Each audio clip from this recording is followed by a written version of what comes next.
بسم الله الرحمن الرحيم. السلام عليكم ورحمة الله وبركاته. بینەران و بیسەران و خۆشەویستانی کەناڵی ئاسمانی پەیام و بەرنامەی دوانگەی خەڵک، سەلام و ڕەحمەتی خواتان لێ بێم کاتەوە مکاتێکتان باش. خۆشحاڵم لە ئەڵقەیەکی نوێی بەرنامەیە بە خزمەتتان ئەگەمەوە. خۆشەویستان و بەڕێزان، ئەڵقەی ئەم جارەمان تەرخان کردووە یاخود تایبەت کردووە بە دابەشکردنی نەوت. ئایا لە هەرێمی کوردستان حکوومەت پێت وایە لە ڕۆژانی داهاتوو کە بەرە وەرزی زستان ئەچین نەوت بەسەر هاوڵاتیانە دابەش بکە یاخود نە؟ وەک ئەزانن پاییز و وەرزی سەرما وردە وردە نزیک ئەبێتەوە و تا ئێستاش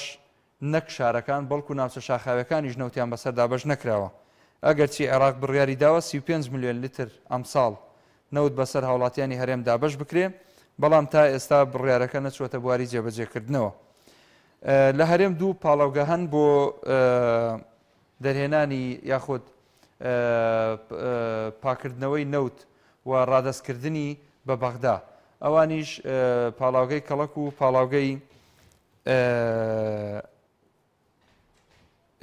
پاڵاوگەیەکیان ئایدی کۆمپانیای قەیوانە، ئەوی ترشیان ئایدی کۆمپانیای کارە. ئەم دوو پاڵاوگەیە پاڵاوگەی بازیان و پاڵاوگەی کەڵک. دیارە هەرێم ئەڵێت 180 ملیۆن لیتر پێویستە بۆ ئەوەی هەر ماڵێ بەرمیلێکی بەربکەوێ. بەغدا وەکو ئەزانن هەمیشە موچە ئەنێرێ و دەرمان ئەنێرێ، نەوت ئەنێرێ، پارەی گەنمی جوتیاران ئەنێرێ، شای سەدارایەکان ئەنێرێ، بەڵام حکوومەتی هەرێمی کوردستان دوجار دابەشی ناکا بەسەر خەڵکی. هۆکاری ئەمانە و چەندین پرسیاری زیاتر لەم بەرنامەیە خینە ڕوو بۆی ئێوە لەم سەکۆ ئازادەوە ڕاوسەرنجی خۆتان بگێنن. پێمان خۆشە لە ڕێگەی و ژمارە تەلەفۆنانەی لەسەر شاشەی کەناڵی ئاسمانی پەیام ئەبێت پەیوەندی بکەن و ڕاوسەرنجی خۆتان بخەنە ڕوو. بۆیە لێرەوە من کۆمنتەکان ئەخوێنمەوە. ئەو کۆمنتانەی هاتوون بۆ ئەم تەوەرە گرنگن و ئێمە بایەخی زیاد لە حەدی پێ ئەدەین لەبەرەوەی خۆشەویستانی کۆمنتە نووسن حتمما ئاگاداری بەرنامەکەن و ئاگادارن ڕۆژانی یەکشەمان و چوارشەمان تەوەردا ئەندرێ بۆی قسە لەسەر کۆی ئەو کێشانە بکەین کە بەرۆشی هاوڵاتیانی گرتووە. تاهیر یاسین نووسیوێتی لەبەرەوەی خەڵک وەک پێویست ناڕزایی دەرنابڕێتەوە، ئەوانیش ویژدانیان نییە. مەولود محەممەد دەڵێ حکوومەتی هەرێم تەنها دابەشکردنی لەسرە تا لە بەغداوە نەیە نەوتی چی. بێساران مۆتەسەم نووسیوێتی چونکە فرۆشتویانە بە کۆمپانیەکانیان تا بە بڕەپارەیەکی زیاتر بە خەڵکی بفرۆشنەوە. هاوکار جەزاژ دەڵێ نەوتی چی، هەمووی فرۆشتووە بە کۆمپانیەکانیان. ئەمجد قوبادیش نووسیوێتی نەوت نییە، ئەگەر نا حکوومەتی هەرێم کەم تەرخەمی ناکات. کەوسەر هەولێری نووسیوێتی ئەگەر نەوتیش نەدرێت خەڵکەکە هەڵوێستی نابێت، بۆیە حکوومەتیش هیچ شتێک بۆ میلەت دابین ناکات. جاسم محەممەد دەڵێ ئەگەر حکوومەت بوایە ئەوەندە قەیرانی دروست نەدەکرد بۆ خەڵکەکەی، بەس کامە حکوومەت ئەو حکوومەتەی ساڵێک بە 3 مانگ دەزانێ میلەتەکەی مردووە. لەتیف وەسیێنی ئەڵێ غەدرە بەم دەسەڵاتە بوترێ حکوومەت. من لە ئوسترالیام 6 مانگە حەقی کارکردنەکەی خۆم دەداتێ، داواش لە خەڵک دەکا مەچنە دەرەوە، حکوومەت ژیانتان بۆ دابینەکە. شیرین محەممەد نووسیوێتی حکوومەت سەروەتی هەموو وڵاتی خواردووە، خوای گەورە حەقی ئەم میلەتەیان لێ بسەنێ.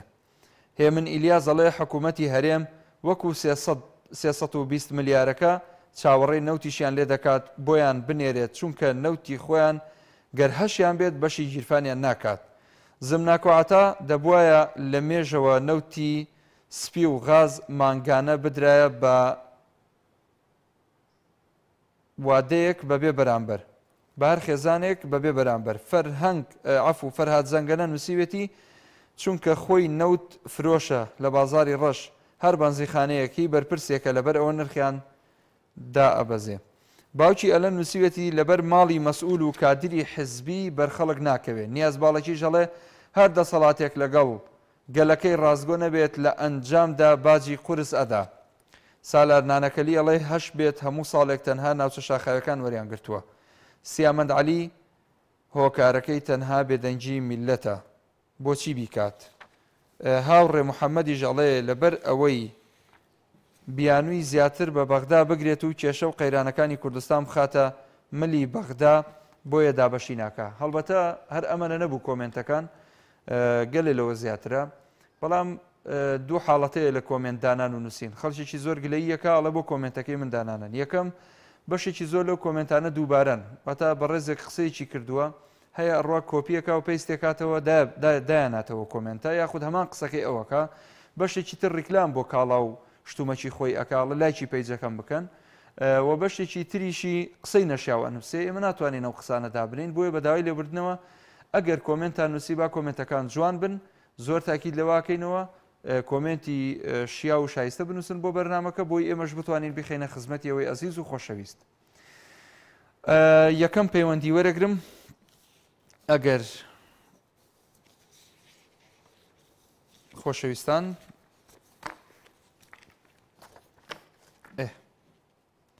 ئەبزانین لە فەیسبوک شەیر کراوە یەک دقە باشە کاک سەعدوڵڵا وەرەگرم لە چوار قوڕنا کاک سەعدوڵڵا السلام عليكم. عليك السلام ورحمة الله وبركاته. كاك محمود وكاتب باش. هم كاتب باش كاك سعد الله يجزاك. برابر سباسي او برابر زكيتو دكي بورقتم يا ربي خوي قورة بتحسن هم بلا مصيبتو. اللهم آمين. همونا خوشي وهمونا حامتك قبستري قال لك كل دعاتوا اواني كبوني السبب كاري ام روجاك او روجان قاندوتا او اعطيك خلق تاوري دوشتانا دكي بەڕاستی ئەو خەڵکە ئەوانەی کە لە حکومەتدانا بەتایبەتی ئەوانەی گەورەکان کە پێناکەن چکە زۆر جار قسەمان دووبارە کردەوە بۆ خۆیان تێدەگەن بەڵام نازانم کەڕن دارن لە ڕاستخەشیەوە بەڕاستی ئەوانە وای گەورە شەرمەزار و سوک و ڕستۆیان بگات لە ڕاست ئەو خەڵکەیەوە چکە نەوتی سپی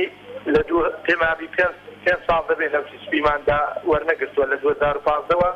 نەوتی سپی ڕاگیراوە نایگەنە هاوڵاتیان ئەو نەوتێکە دەفرۆشن هەمووی ئیبازرگان و تیجار و هەمووی ئیبەرپرسەکان دەستیان پێدەیە ئەو نەوتێ بە خەڵکی دەفرۆشنەوە هاوینیان کارەبامانیا دستانە نەوتمانیا نانی وایە لە خەڵکەی کردووە خەڵک ڕەزیل و کۆیلەی بێ ئەو بەرپرسان لە بەریان پارەدەوە کە نەوتیان بدرێتێ نەوت بەغدا بۆمان دابین دەکا بەڵام ئەو گەندەڵە پیسانەی خۆمان نەوتر لێ دەگرنەوە بە گران پێ دەفرۆشن بەڕاستی شەرمەزاریە بۆ حکومەتێک پێی بڵێ حکومەت کە نەوت دابەژنەکانانی خەڵکەکەی خۆی پێنەژێنی بەدەنجی خەڵک بۆتە ئەندام پەرلەمان و بۆتە مەسئول و بۆتە سەرۆک کەچی ئەو خەڵکەی لە بیست کردووە نانی بەڕاستی شەرمەزاریە بۆ حکومەتێک کە پێی بڵێ حکومەتی کوردی بەچی پێی بڵێ حکومەتی کوردی لە خەمی کوردی دیا لە خەمی میلەتی دیا ئەوانە دوو بنە ماڵە ئەو شتەی بەڕێوە دەبن هەزار جار دووبارەمان کردەوە قسە ئەو دوو بنە ماڵە خوای گەورە ئەگەر چاکیان نەخمەتان نابن بە قسەکردن و بەڕاگەیان و بە نووسین پێمابین شتە کاریگەریان لێ ناکە هەموو شتێکیان تاقی کردوێتەوە دەزانە ئەو خەڵکە چۆنە و چۆنیە بە هەموو شتێکی ئەوە نەبوونە بەڕاستی نانی هەتا سەر ئێسکان ئەمە زۆر زۆر لەو حکومەتەی بێزارین نانی نەوتی سپی چی تێدا بەغدا دەمانداتێ ئەوان لێرە بەگران دێفرۆشنە بە خۆی بەرمێنی بە 4500 ئەوانە بە 53000 پێ دەفرۆشنەوە یعنی ڕقابەی لەسەر نییە بە تایبەتی برادرانی کۆمەڵی ئیسلامی برادرانی نەوەی نوێ ئەوانە کە لە حکومەت بکشێنەوە کە هەڵوێستیان هەبی بەڕاستی تا ئێستاش شتی باشیان کردووە دەستخۆشیان لێ دەکەین هەریەکی وەک کاکسۆرانی بەڕێز کە دەستی لە کاتشەوە بەڕاستی هەڵوێستەکی زۆر جوامێرانەی هەبوو بەڕاستی ئەوانە قەت بەم نوتو ئاقلنامە کاک محمود دەستا خۆش زۆر سپاس بۆ بەرنامەکەتان سەرکەوتوو بن زۆر سپاس سعدوڵڵا گیان بەڕێزی ئەزیزم سپاس بۆ پەیوەندەکەت مام جەوهەر لە کۆیە فەرموو شەو باشتۆنی بەڕێز هەموو کاتت باش دەڵێم کوردە برسی بە و کۆیلە بە خۆت بگونجێنە کوردە برسی بە و کۆیلە بە و خۆت بگونجێنە دڵی مەسرور و قوبات مەرەنجێنە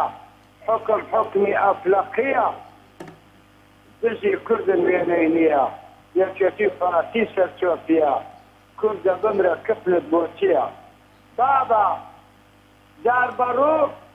ئەو پاڵاوگە حکوومەتی عێراق قادویستی پاڵاوگەکی لە داربەڕووی بکاتەوە کە وەکو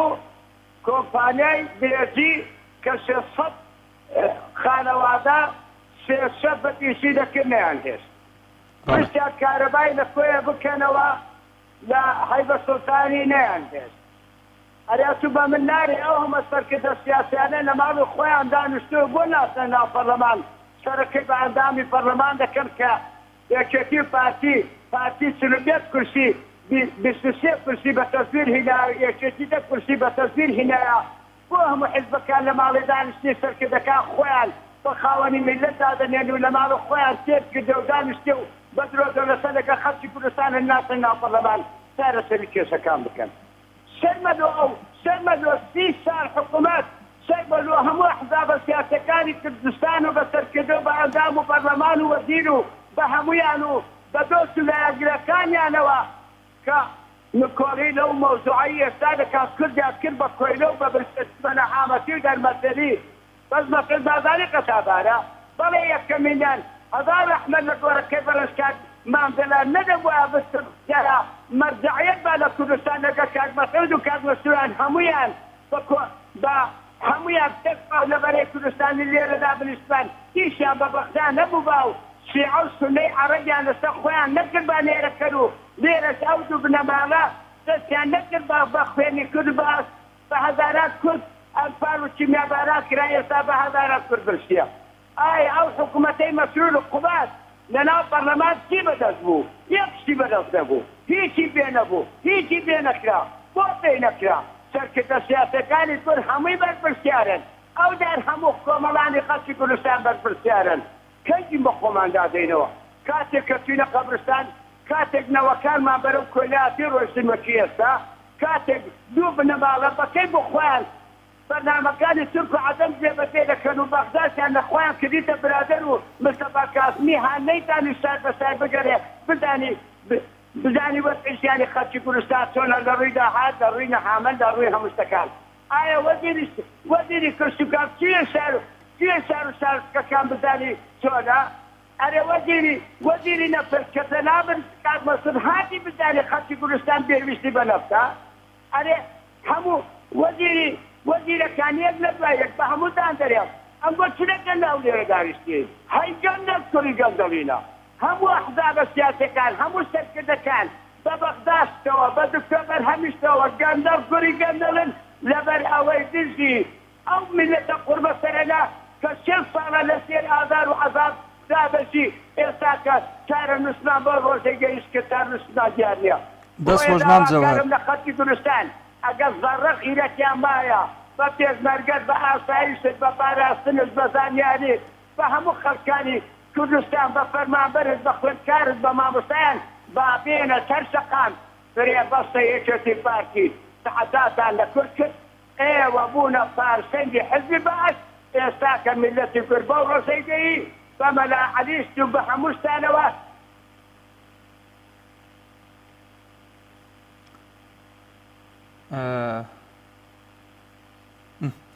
ئەوە پێش بەرنامەکەشت بووی وەحدەم کەمە دیارە وەحدەی پێنەماوە سپاسێکین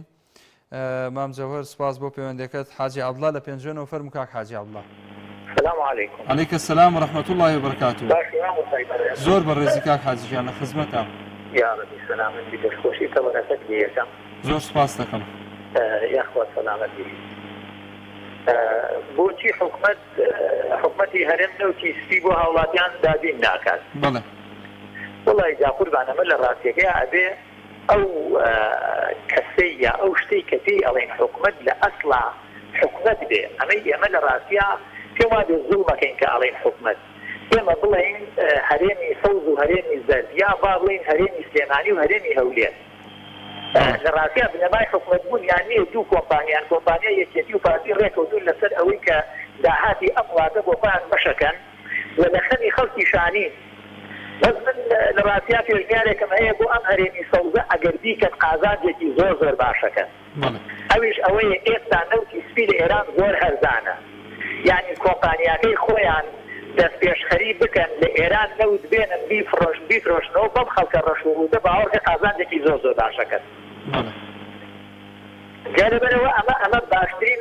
ئەگەر یەک سۆز دڵسۆزیان تایە و خەمخۆریان تایە هەم ئیسفادەیەکی باشیشەکەن بۆ کۆمپانیاکانی خۆیان و هەم خەڵکەکەی زەڕاستیایە بەرمیرە نەو دەگەل لە ئێرانە بە 200,000 دیناریش بێ بە 200,000 تمەنیش بێ بە 300,000 تمەنیش بێ دەڕاستیە شتێکی وا ناکات 12 10,000 دیناری خۆمانەکە کاتە بیهێنن لێرە بێن بە 50,000 بۆ خەڵکە ئەزانی خازانێکی زۆر باشەکەن پرۆژەیەکی باش پێدا بەدوای پارە پیاکردنەوە وڵی ئەمە فرسەتە ئالە ئیسا یعنی ئەمە پێشنیارێکە ئەو پێشنیارە بۆی پارێکی پاشان دەستکەوێ خی گەورە سەلامەتی کاومە زۆر سپاس قوربان بۆ پەیوەندەکەت خوا سەلامەت کاک محەممەد وەرەگرم لە پیرەمەگرون قوربان سلام علیکم سلام و رحمة الله وبركاته مامۆستا گیان چۆنی باشە قوربان زۆر سپاس کاک محەممەد گیان قوربان گیان من ئەو فەڕی دەستخۆشی لە دەناس و لە کەناڵەکە و سافەکەشت دەکەم زۆر ئەزیزی قوربان لە خزمەتین داواکارم لە خۆی گەورە ئێوە باڵەدن هەمیشە ساغ و باوەساڵ و پادار و نەلەخشاو بن ئینشاءالله اللهم آمین ئینشاءالله مامۆستا گیان سەوارەکەت چییە باسی نەوتە قوربان بەڵێ ئەڵێن بۆچی حکوومەت نەوتی سپی دابەش ناکە قوربان گیان من ئێستا پێ دەڵم کاتی خۆی کە ساڵی 1963 کودەتا بەسەر عەبدولکەریم قاسمدا کرا کاتێک کە شاو عەبدولکەریم قاسم کوژرا ئەمجاکانە هەموو خەڵکی عێراق و میلەتی کورد بۆی پەشێمان بۆ عەبدولکەریم قاسم کوژرا لەبەرەوەی کە هاتە سەر حکم گوتی من ژن نایەم هەتا وەکو یەک گەنجی کورد و عەرەب بمێنێ ژن بێنێ قانون ناکەم هەتا گەنجێکی کورد و عەرەب بمێنێ بچێتە ناو قانون نەچێتە ناو قانونی خۆیەوە و هەروەها لە سوێدەیەکەی دانوست هەتا بوو لە باران کرا جا ئەگە عەفوم بکەیت قوربان گیان هاتە سەر حکم چێرکە ئیسلاحی زەراعی نەهێزەما بەینی کورد و عەرەبدا گوتی کورد و عەرەب شەریکە لەم نەوتەی بەها بەڵام لەگەڵ ڕێزمدا سەدام حوسێن کە عەلمانی بوو سەرۆکۆماری عێراق بوو بەڵە عیلمانی بۆ کۆمانە بەس قانونی هەبوو ئەخلاقی هەبوو سیفەتی پیاوەڕۆ بەرزی تێدا بوو فرقی کورد و عەرەبێکی نەدەکرد سپەی لە بەغداد وتارێکی دەدا خێتابێکی دەدا لە هەموو عێراق و قەڵازی و ڕانێ تەطبیق دەبوو برابەر ڕێزەکەم ئەمانە دزن ئەمانە مافیان ئەمانە بە معنای کەلیمە باشە ئێمە لە قوربەستەری و ماڵوێرانی و نەهامەتی و کەساسی دەربەدەری چیمان داوە لە عیلمانێت ئێمە کوفەی دەست ژەمە عیلمانەکانی كمال أتاتورك علمانيات شاي علمانيات صدام علمانيات والحاصل وهكذا يعني بضعتي ما أمانة هم بخوان صاوني سوق وزلاء جوران لأوروبا لأمريكا لجوء سياسيان هي لروسيا لبريطانيا لكندا لمشوية كانت أمانة سبع شنبه من روبة والرب الدنيا سبع شنبه من ناري فقير وهجادة للأمر بدأوا نولي خلق كثير دبنوتي بقدر الناس بقارتين يبكر بقدر خلق نايداتي لبس الصوال دكامتا لقاسي ده مالمصة أمانة مصيري في الأرض براسي حظ جنب زاني نرجع أنا براسي تقدر أمانة خوان وقفوكم كتيني أبو هاسي سؤالي تارد أبنو يكتر برواتات درم بس من تمنى لخوة يوردكم شوان رضاطات يا طالكاني نكود باطلقان لم يسرطوا فيه همو طالكاني لميلاتي أوروبا دبروا بدأت أمريكا أخرى إن شاء الله الرافق ده بأمانة بحول قوة باش فريق راشد الناقون بإذن خوة تطبي كلا لا بكرين داوي لبردن دكم عزيز شندانا وصزور صاف زۆر سپاس کاک محەممەد گیان دەستخۆش بۆ پەیوەندیەکەت خوان لەگەڵ بێ یاخۆ ئازیزان بەردەوامی لەگەڵتان لە دوانگەی خەڵکەوە ئەتوانن ڕاوسەرنجی خۆتان بگێنن باوکی ئاردین لە سلێمانیەوە باوکی ئاردین فەرموو باوکی ئاردین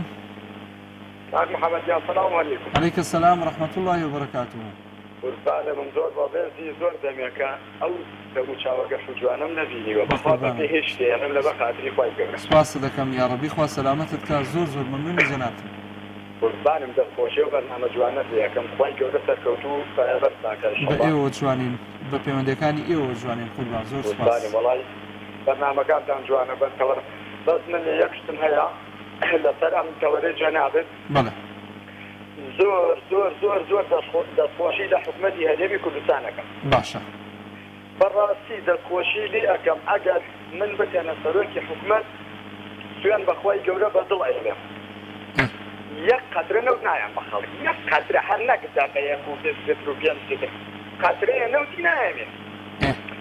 بەخوا 250 معاش نایە بەخوا لە بەلاشۆ معاشانە بە خەڵک بەخوا سەعاتی ئاودا ئەنەم ئەڵێم ئیشی مناڵدامەزراندنی تەلەبە شتە بوو ئەگە پارەی ئاوەکە بە ئینجا مناڵدامەزرێن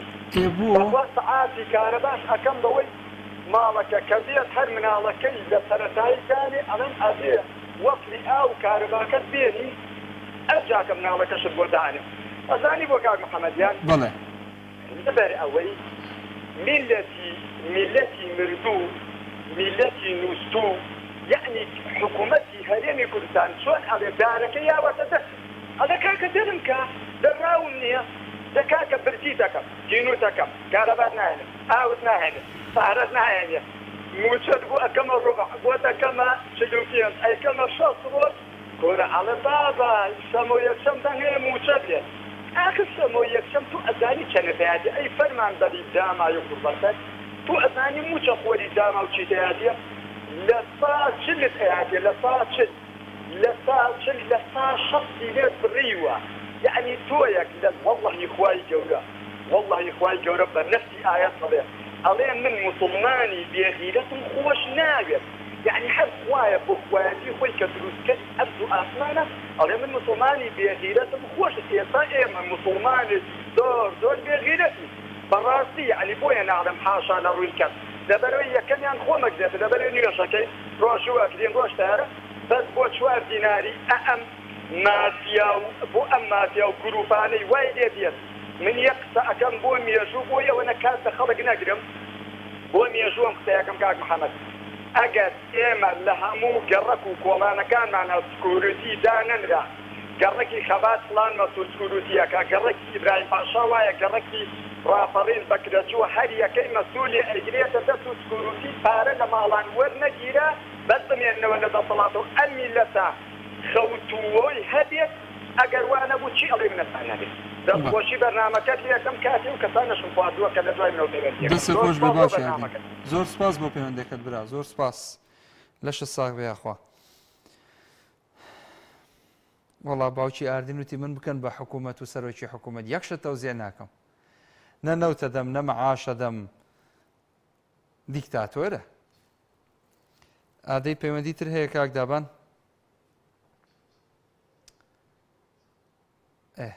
خۆشەویستان خۆی نەوت لە حاڵەتی ئاساییە ئێستا لە بۆ نمونە ناوچەکانی خوارەوە بۆ نمونە لە کەرکووک لە پارێزگاکانی دیکەی عێراق نەوت زۆر دەمێکە دابەش کراوە یعنی نزیکی مانگێک زیاترە نەوت بەسەر هاوڵاتیانە بە فۆرمی خۆراک دابەش کراوە و هەر کەسەوە توانێت بچێت نەوتی خۆی وەرگێ و ئەم پرۆسەیە بەردەوامە و حکوومەتی عێراق بڕێکی زۆر کەم پارە لە هاوڵاتیان وەرەگرێ بەرامبەر بە چەند بەرمیل نەوتێک کە زستان دێت و تێ ئەپەڕێ کاک حەسەن وەرەگرم لە پیرەمەگروون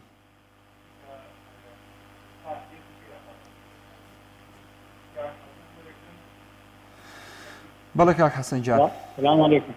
عەلەیکە السلام وەرەحمەتوڵڵاهی وبەرەکاتوهو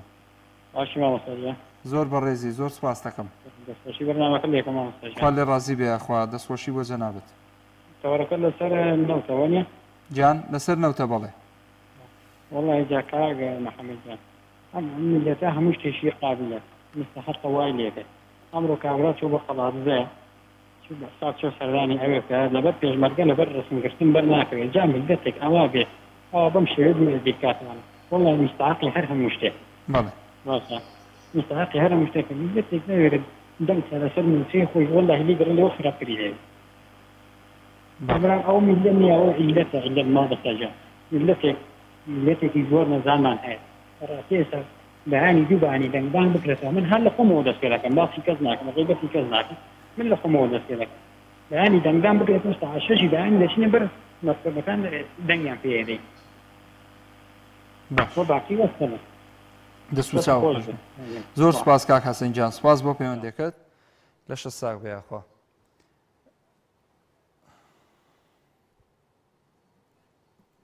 کاک عومەر لە سلێمانی فەرموو مامۆستا محەممەد جان چۆنی کاک عومەر گیان جەنابەت چۆنی مامۆستا جان بەڕاستی تا سۆلەوەتان وەستی لەوەتا حکومەتەیە حکومەتی بەقەدەر ئەم کابینەیە ڕازگۆتە دروست نەهاتۆتە حکم مام بکەن مانگی چوارە مانگی چوار بۆ پێنج دەچین مەشهوری زستان مابڕۆخوا ئیتر یعنی گوناحەک لێ بکەین بەڕاستی ئەنجا مامۆستا محەممەد جان خەڵکی ئەمڕۆ خەڵک سەرماشی نەماوە کاکە گیان حکومت جوان بەخێوی نەکردین هەموو چرز بووی نەمانە بڕوا ناکەم سەرما کارمان تێ بکە بەس بەڕاستی ئێستا مانگی چوارە بە بانگژمێری حکومەت مانگی چوارە یعنی لە مانگی چوار مامۆستا محەممەد مانگی بێزەوتمان بادێ بەڕاستی دەستخۆشی لێەکەین دەستخۆشی لەم حکومەتەکەین چاکترین حکومەتە ئینشەڵا ئەگەر هەر بەو قەرارە ڕەفەتەکە تەقدیرەکە لەی گۆڕن لەوێ باسیدان بۆ مانگی لە مامۆستا مان مشکل هەیە مامۆستا محەممەد گیان هەتا هەمی لەدەی ئێمە هەتا ئاوا بێدەنگبی بێ هەڵوێرسی حکوومەتێک لە مانگی چوارەوە بچێتە مانگی نۆ بەبێ هیچ ڕێارێک بێ هیچ قەرارێک بێ هیچ یاسایەک بێ هیچ فانکردێت بۆ قانون بۆ پەرلەمان بۆ دادگا بۆ دادوەرەکان بەڕاستی حەقە لەوە خەراتومان لێ بکە پێش ڕوو لێکردین هەتاوە بۆ ئێستاوەی حیزبی بەعەز نەیتوانین بیکارمان بیان کردین یاخوا ئەو دەستیان خۆش بێت دەستخۆشی بۆ تۆ بکەوەرەکە ماوەتە زۆر سپاس کاک عومەرجان دەست خۆش بێ حەبیبە خان وەرەگرم لە گەرمیان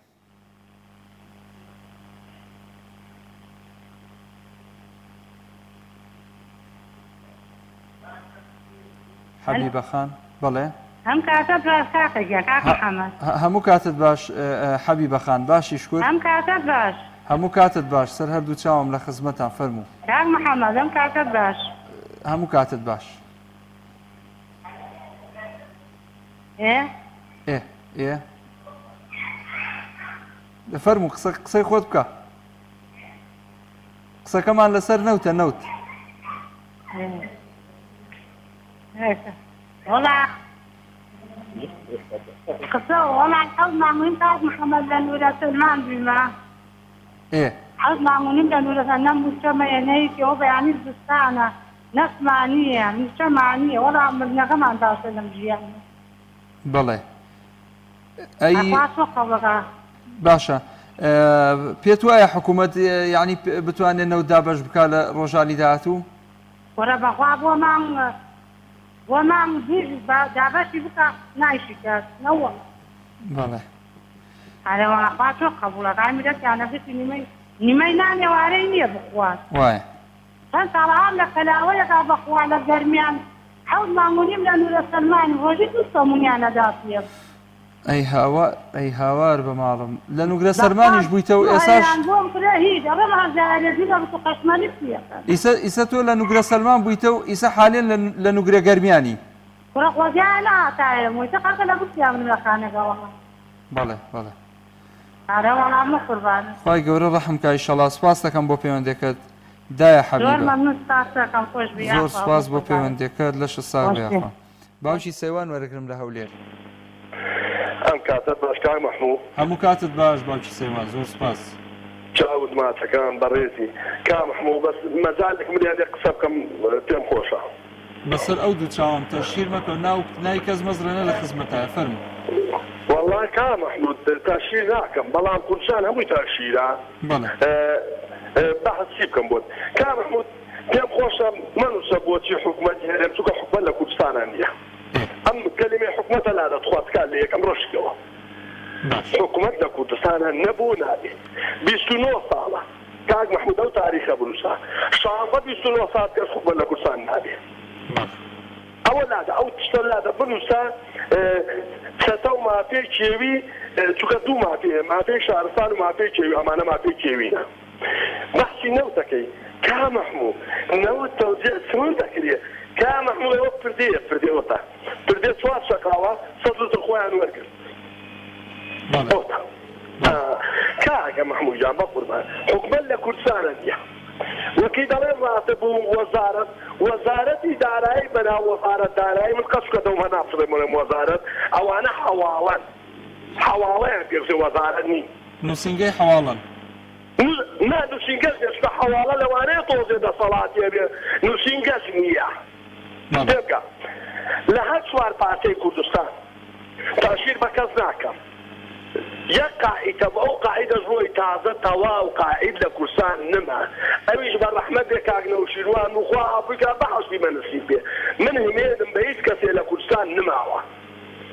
بۆ ئەوەی بزانی ئەمە یەک کاک مەحموودی بەڕێز ئەمانە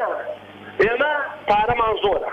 ئاومان زۆرە نەوتمان زۆرە هەموو شمان زۆرە یەک قەیرانێک گەورەمانەیە قەیرانەکەشمان دیە سەرۆکمان نییە قەیرانی سەرۆکە قەیرانی سەرۆک پارە هەندە زۆرە کاک مەحموود ئێستا پارە تەوزێکرێ مالی ڕۆژی پێ زۆرەکەی بەرەکەوێت بەڵام ئێمە قەیرانی زۆر گەورەمان هەیە لە کوردستان قەیرانی بێ سەرۆکیە چونکە سەرۆکی نەتەوە توایەزا سەرۆکی حیزب توایەزا ئەمانە سەرۆکی حیزبن سەرۆکی حیزب هیچی پێ ناکرێت بە سەرۆک نەتەوە پێ یەکرێت سەرۆک نەتەوەش کاک نەوشیروان من نما و خەلات من پێ دەڵێم و پێشت دوو ئەم قسەی من بنووسە ئەمڕۆ ئەمڕۆ بینوس ئەو قسەیە ئەگەر چاکسازی و پاکسازی بە ئینسانی ئەمین و دەست پاکەکرێ بە ئینسانی ناکرێ هەر چاوی لە جی و گەندەڵی بێ باشە کاک محمود پۆلی یەکی سەرەتایی بۆ کۆڕۆنن یا بۆ پۆلی سێ کۆڕۆنە هەیە بۆ چوار کۆڕۆنە هەیە کاک محمود ئەمە هاتان لەم غەڵەت و هەڵەیە لەم کوردستانە پیا بووە لەم مەزگەلەیە لەم کوردستانە پیا بووە کورە کاک محمود جان بە قوربانت بم قەت بۆ ئێمە چاک نابێت لەبەرەوەی ئێمە ساحێبمان نییە ئێمە هەزار بەرنامەیە هۆش حەلی ناکە من زۆر داغدارم لەم تشتانە بەس ئیستا هەروتم پەیوەندیە بکەم بۆی هەندێک خەڵکی گەنج وشیا بێتەوە ئەوانەی تازە پێڕادەگەن یعنی چۆن دەڵێ ئێمە گەڕایتینەوە نەوتی چی چەند ساڵە نەوت نادەنەوت بابە نەنەوت کورە تو ئازادیەکە حکایە کاکە مەحموود جان نەوتی چی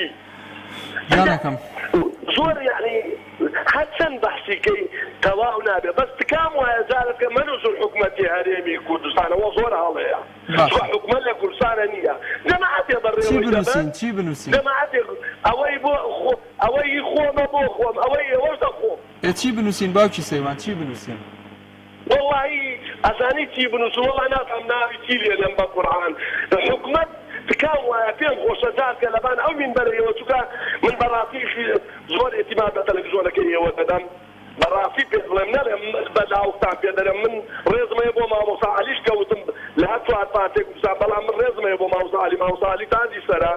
خۆش بوێت هەرجۆ لە وتارەکانیشە ڕاگرم بەڵام من بەش بە حاڵی خۆم وەلەو بەش بە حاڵی خۆشم نییە لە هەر چوار پارتێک کوردستان یەک سەرۆکە بوو هەویش نەوشیروان سەبا و بەحوسی بەنسیبێ دەرە سەرۆک لە کوردستانە نمایە نییە قەیرانی بێ سەرۆکە بێژ دەرەی چی بنووسم تکام وایە جارەکە ئەو حکومەتە لاتە شتێکە بنووسم جارچی ئەنووسێ حەزەکە عەلامەتێک دانێت دەست خۆش باوکی سەیوان زۆر سوپاس بۆ پەیوەندێکت دوای لەر ساغیت بۆ خوازم کاک محەممەد دەمێکە لە خەتە لە سلێمانی و کاک محەممەد فەرموو ببوورە کاک محەممەد کاکە سەیجان چۆنی سوپاس دەکەم کاک محەممەد گیان مەمنونی جەنابتم چاوەکانی باشەکەم باشی برای بەڕێز یاخوا سەلامەت بی مەمنونی تۆم سوپاس دەکەم برای بەڕێزم من بم هەردەوت تەوزیع ناکەم باوکی باوکە ئێ بۆ باوکی باوکم بۆ کاکە گیان ئاخیرنەوت بۆچی تەوزیعکرێ برای بەڕێزم ئاکیوانەوت لە پشتدەست تەوزیعکرێت بەڵێ خۆ ئەم میلەتە بە هەموو شوێ ڕاستیە ئەم میلەتە چی بکاتەوە نەوت تەوزیع ناکەی ئەم میلەتە چی بکا بەبێ نەوتی والله من بمعاشی سالیەکەم بە سێ کەڕێت الله ئەکبەر ها چی تریش ئەم قڕیوقاتیە بوو جا ئەموزە لە ئەسڵاکوە قەوم بووە تا ئەم قڕوقاتی هەبێت ها ئەموزە بەڵێ لە ئەسڵا کورد قەوم نییە بە هەموو شتێ رازیە بە هەموو شتێک وەڵی ئامۆزا وەزعێکە کەس سەری لێ دەرناکە تووشی خەڵک و حکوومەتێک بووین تووشی دەسەڵاتدارانێک بووین خەڵکێکی وا هەیە ئاوات بە مردە نەخوازێ هاوڕای لەگەڵما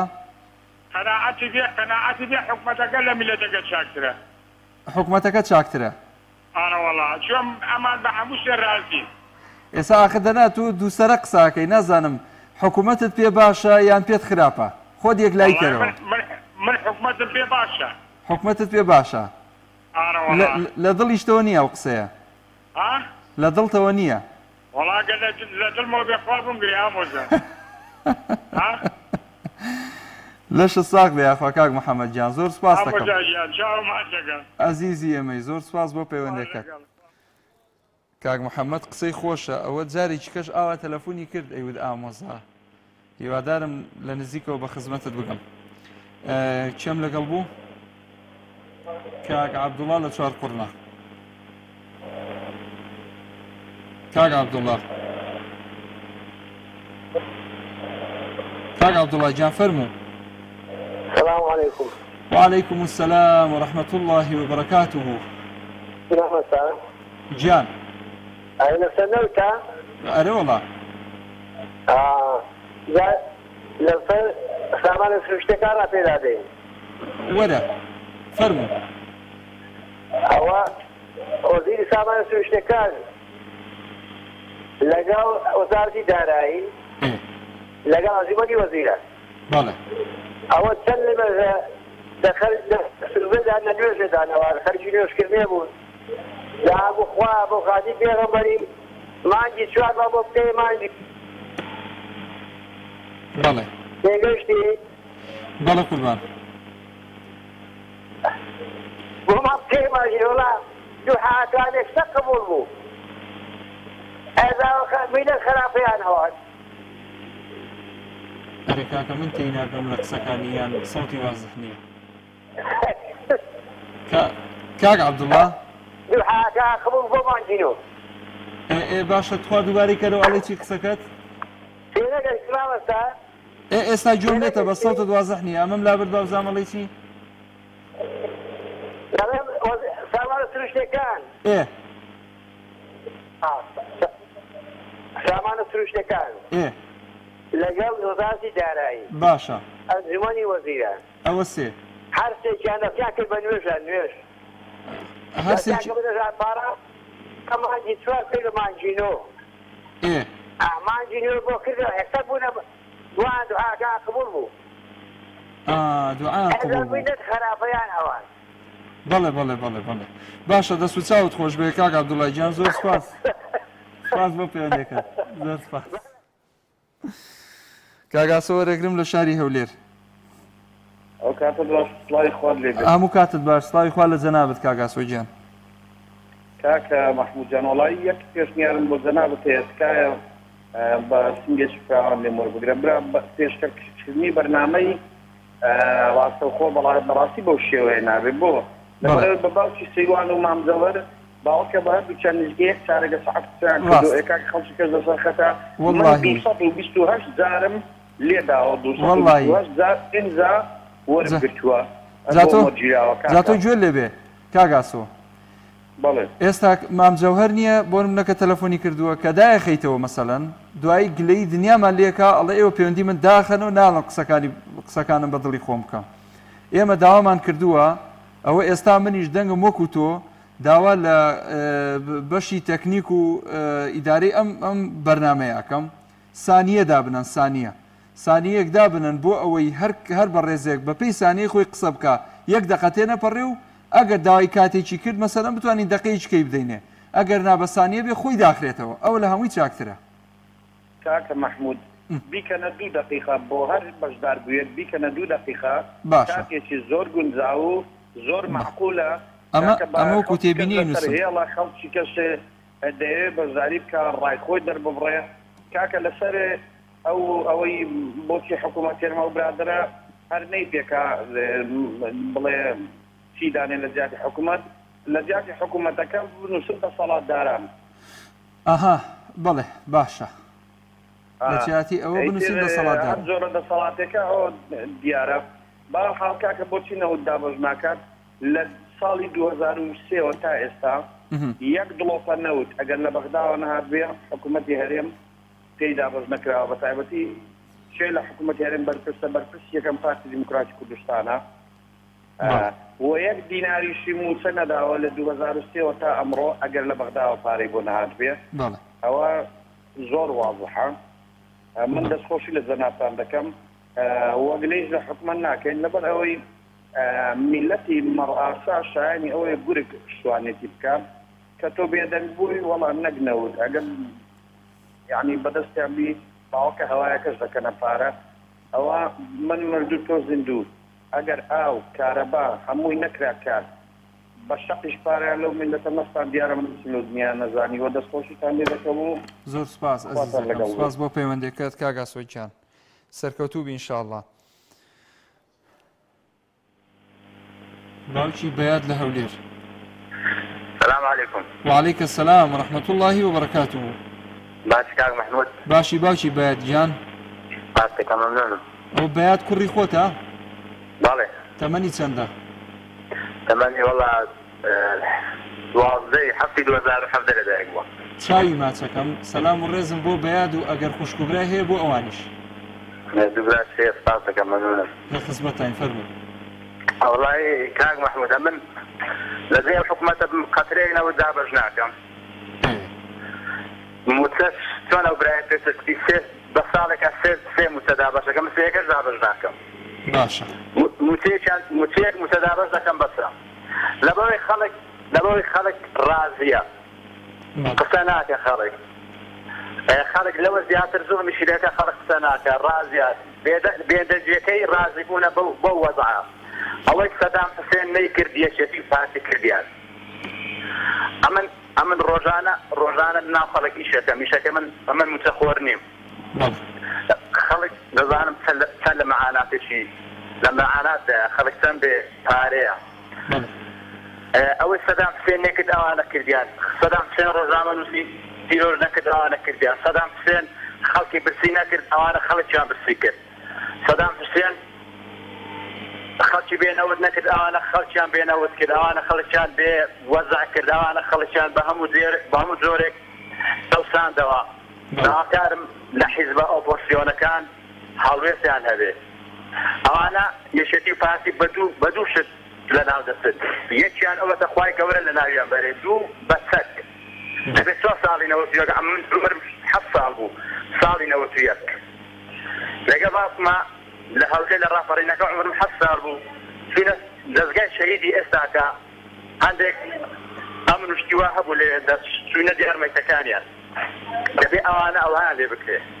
دەبێ ئەوانە بە سەگ لاسن ئیلا بە سەگ نەبێ لا ناسن ئەوانە باسی تر کاتش دەگرم سپاس باوکی بەیاد زۆر سپاس بۆ پەیوەندەکەت خوارد لەگەڵ کاک فریاد کۆتا پەیوەندیە لە گەرمیانەوە سلام علیکم وعلیکم السلام ورحمة الله وبركاته باش کام محمود جان چۆنی قوربان جان باش کاک فریاد سپاس دەکەم دەست خۆش بێ بۆ بەرنامە جوانە خوا لێ ڕازی بێ ساعتی خۆیەتی لە خزمەتام حکوومەت ئەرکێتی خزمەتگوزاریەکان پێشکەش بکە بەڵێ خێر نییە و سەدەقە نییە و پێفرۆشتنەوە نییە پێمان بفرۆشێتەوە بەڵێ ئەو سامانوت نەفت العرب للعرب ئەی باشە خۆی سەنەوتی عرب نییە سەنەوتی کوردە وای ئەی بۆ نایا پێمان ئەیانوت ئێمە ماڵمان لە سنوور سەیتەرەکەی تەحەدی بوو ئەیانوت نەفت العرب للعرب جلیکان فارغ للأکراد جلیکانەکانی مناڵەکان ئەوانی کە ڕۆشتن بۆ نەوتۆ بەتاڵی ئەیان ناردنەوە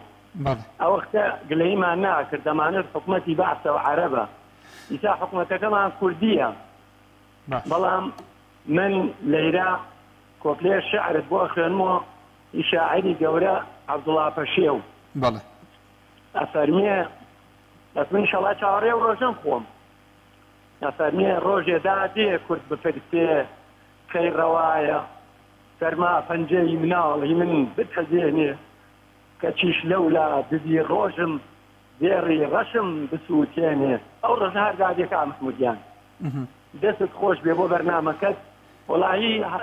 من خۆم لەخوا بزیار بێ هاین لە گەرمیانە سەرمامان ناوێ بەڵام وەڵاهی بۆ خەڵکی کوێستانانە حەڵقم پڕ بۆ ناتوانم تعبیرەکەم بگەێنمە جەنابتان خوای گەورە ڕەحمەتی خۆی دابارێنێتە سەر ئەم ئۆمەتەیە ئینشاءالله بەشکم خوای گەورە رحمان پێ بکە بە ڕەحمی گەورەی خۆی ڕەحمی خۆیمان داتێ اللهم آمین اللهم آمین دەست و چاوت خۆش بێ کاک فریاد جان زۆر سپاس